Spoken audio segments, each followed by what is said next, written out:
English. Welcome to Oral English. It is your perfect choice for practicing and enhancing your English reading, listening, and speaking skills. Start.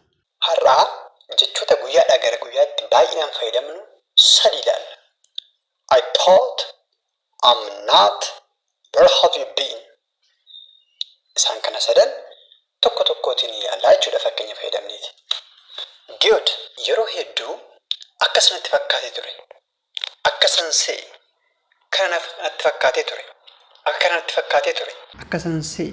Akkanan see. Jennee yeroo baay'ee jechoota kana fayyadamna guyyaadhaa gara guyyaatti. So inni kun afaan Ingiliffaatiin maal jennaa? I thought. Akkasan see. Akkanatti fakkaate jechuudha. So fakkeenyaaf dhufteettan see. Waan dhuftee natti fakkaate jennee nama tokkotti haasa'uu yoo barbaanne maal jennaa? I thought that you came. I thought that you came. Ani dhufteettan natti fakkaate. Dhufteettan see jechaa jirra jechuudha. Namichi garuu maanni hin dhufne jechuudha. Namichi hin dhufne garuu nuyi waan dhufe natti fakkaate. I thought that you came. I thought that you came. Fakkeenya kabiraa fayyadamnu suma kanaan. Assignmentii xumurteettan see. Namichi garuu hin xumurre. Assignmentii xumurteettan see jechuu barbaanne maal jennaa? I thought that you have finished the assignment. I thought that you have finished the assignment. Namichi assignmentii hin xumurre. Garuu nuyi akka inni xumure irratti yaadneerra jechuudha. So, I thought that you have finished the assignment. Waan fixeettu seenee, waan fixeettu natti fakkaate akkanan see jechaa jirra jechuudha. Garuu namichi maanni hin finne jechuudha. Arjaan see. Lakkaatee hamaadha iddoo kunadhaayi. Arjaan natti fakkaatee turte jechuu barbaanne maal jennaa? Try it. Maal jennaa? I thought that you are generous. I thought that you are generous. I thought that you are generous. Ati arjaa natti fakkaatee turte. Garuu arjaa miti jechaa jirra jechuudha. Mee isin immoo isa kana mee yaala. Ani hamaadhaan sisee. Ani hamaadhaan sisee.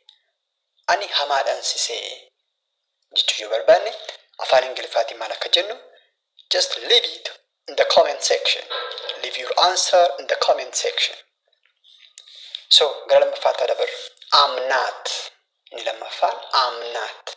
Ani akkas miti. Ani akka kana miti. Ani akkati jettu kana yookiis immoo akkati yaaddu kana yookiis immoo akka kana miti jennee dubbachuu barbaanne maal jennaa? I'm not. I am not jechuudha jechuudha. I'm not. I'm not.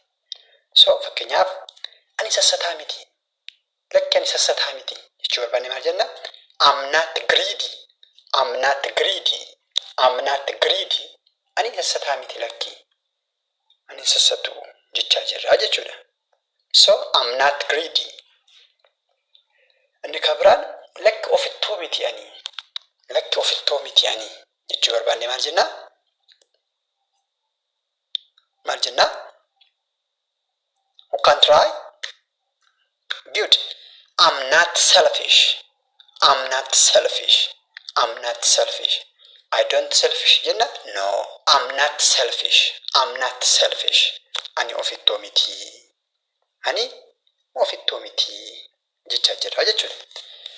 Well, mee isa gara sadaffaatti hin arginu. So, eessa oolte? Eessa turte? Jennee yeroo baay'ee nama ni gaafanna. So, kana gaafachuudhaaf afaan Ingiliffaatiin maal jennaa? Where have you been? Where have you been? Where have you been? Where have you been? Jennaa jechuudha. Eessa oolte? Eessa turte? Jennee nama tokko specifically second person dha yoo ta'e kan nuyi faana haasa'aa jirru maal jennaa?